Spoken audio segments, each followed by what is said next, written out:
ഓം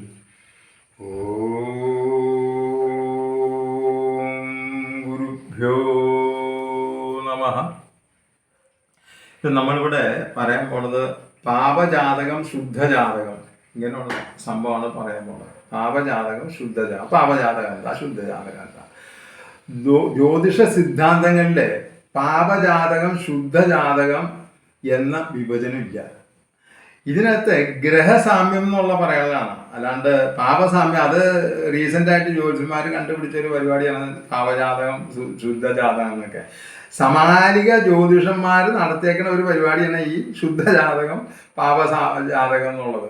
അതായത് 1964 മുതലാണ് ഇത് സംഭവം ഉണ്ടായത്. ശശാങ്ക ശാരദീയം എന്ന് പറയുന്ന പുസ്തകമാണ് ആദ്യമായിട്ട് ഈ ഗ്രഹസാമ്യം വിവാഹ വിഷയത്തിന് ഗ്രഹസാമ്യം വേണം എന്ന് പറഞ്ഞുകൊണ്ട് അതിനാണ് പ്രാധാന്യം, മറ്റേനല്ല എന്ന് പറഞ്ഞത്. കാരണം 27 നക്ഷത്രമുള്ളൂ. അപ്പോൾ ഈ നക്ഷത്രങ്ങൾക്കല്ല, അത് പൊരുത്ത വിഷയത്തിൽ മാത്രമല്ല ഗ്രഹസാമ്യവും കൂടി നോക്കണം എന്ന് ഈ ശശാങ്ക ശാരദി എന്ന് പറയുന്ന പുസ്തകം ആദ്യമായിട്ട് പ്രസിദ്ധീകരിക്കുന്നത് 64 തുടക്കത്തിലാണ്. അപ്പോൾ മുതലാണ് ഈ സംഭവം ഉണ്ടായേക്കുന്നത്.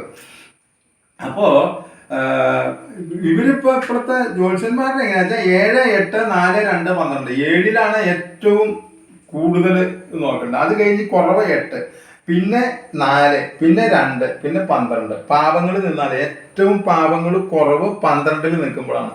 അതാണ് പാപം എന്ന് പറഞ്ഞാൽ. അവിടെ ഈ പുരുഷജാതത്തിൽ ഇങ്ങനെ സാമ്യം ഉണ്ടോ, ഗ്രഹസാമ്യം, അതാണ് അതിനിപ്പോ പറയണത് പാപസാമ്യം എന്നുള്ളത്. രണ്ടിലും പാപന്മാരെ എങ്ങനെ നിൽക്കുന്നു. 7, 8, 4, 2, 12. അപ്പൊ കുറഞ്ഞു വരും. ഏറ്റവും കൂടുതൽ 7, അത് കഴിഞ്ഞ് 8, പിന്നെ 4, പിന്നെ 2, പിന്നെ 12. അങ്ങനെയാണ് ഈ പാപങ്ങളുടെ ഒരു സ്ഥിതിവിശേഷം. അവരുടെ കണക്കുകൾ അങ്ങനെയാണ്. അത് ലഗ്നാലും ചന്ദ്രാലും ശുക്രാലും നോക്കും. ലഗ്നം എന്ന് പറഞ്ഞാൽ നമ്മൾ തന്നെയാണ്, മനസ്സ് നമ്മുടെ ഇത് തന്നെ. ചന്ദ്രൻ എന്ന് പറയുമ്പോൾ മനസ്സാണ്, ചന്ദ്രന്റെ അവരുടെ ബ്ലഡ്, മനസ്സ്, ഇതൊക്കെ വരും. പിന്നെ ശുക്രാൻ എന്ന് പറയുമ്പോഴാണ് കളത്ര കാരകനായിട്ടുള്ള ശുക്രൻ. അപ്പൊ ആ ശുക്രന്റെ അവിടെ നിന്ന് എങ്ങനെയാ പഴയ ചില വയസ്സായ ജ്യോത്സ്യന്മാർ ചില ആൾക്കാരെ നമ്മൾ കോണ്ടാക്ട് ചെയ്ത് കഴിയുമ്പോൾ അവരുടെ പോയി സംശയങ്ങളൊക്കെ ചോദിക്കാൻ മുമ്പ് പോവായിരുന്നു.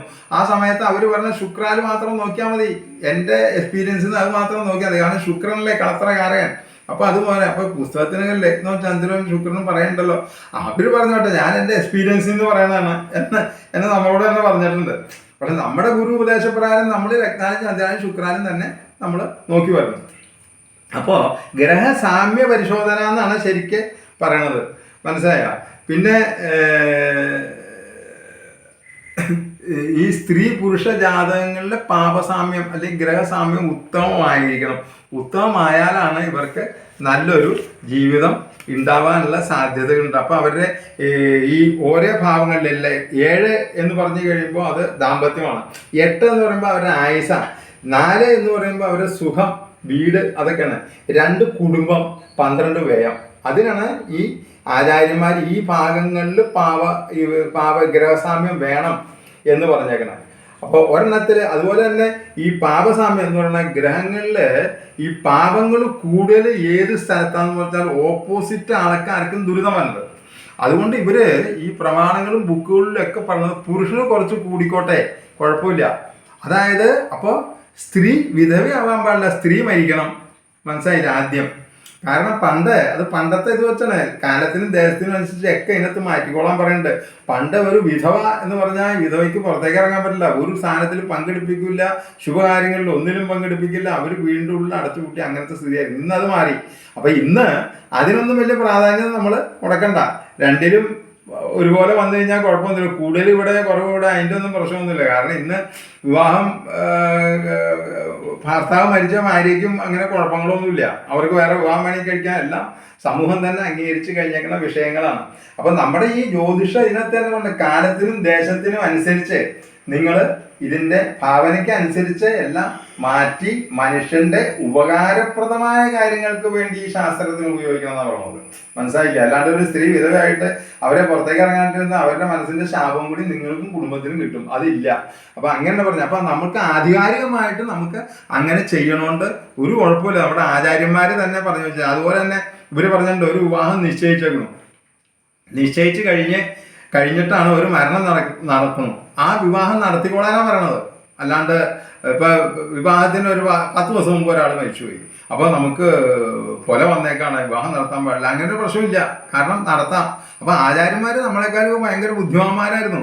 അവര് ഇത്രയും ബുദ്ധിമുട്ടി നിങ്ങൾ ഇതൊക്കെ ചെയ്തിട്ട്, മരണം എന്ന് പറഞ്ഞാൽ സത്യമാണ്, മരണം എല്ലാവർക്കും സംഭവിക്കും. ആ മരിച്ചത് കൊണ്ട് ഇത് മാറ്റേണ്ട ഒരാവശ്യമില്ല, അങ്ങനെയൊക്കെയാണ്. അപ്പൊ നമ്മുടെ ഈ ശാസ്ത്രം എന്ന് പറഞ്ഞാൽ അങ്ങനെയാണ്. അപ്പൊ അതിന് വളരെ പ്രാധാന്യം വന്നു കൂടുന്നതും അതുകൊണ്ടാണ്. മനസ്സിലായില്ലേ? അപ്പൊ ഇത്രയാണ് പാപസാമ്യ വിഷയങ്ങളെ കുറിച്ച് നമുക്ക് പറയാനുള്ളത്. നമസ്തേ. അപ്പൊ ഞങ്ങളുടെ ഈ ചാനൽ നിങ്ങൾ സബ്സ്ക്രൈബ് ചെയ്യാനും അത് ഷെയർ ചെയ്യാനും ലൈക്ക് ചെയ്യാനും ഞങ്ങൾ അപേക്ഷിക്കുകയാണ്. അപ്പോൾ ഇത് ഇപ്പം നിങ്ങൾക്ക് ഇത് എടുക്കണമെങ്കിൽ യൂട്യൂബിൽ കയറി ലിങ്ക് എടുക്കണമെങ്കിൽ വേദസ് VEDHAS വേദസ് എന്ന് ഇംഗ്ലീഷിലും ജ്യോതിഷ എന്ന് മലയാളത്തിലും അടിച്ചു കൊടുത്തു കഴിഞ്ഞാൽ നമ്മുടെ ചാനൽ നിങ്ങൾക്ക് കിട്ടും. നമസ്തേ.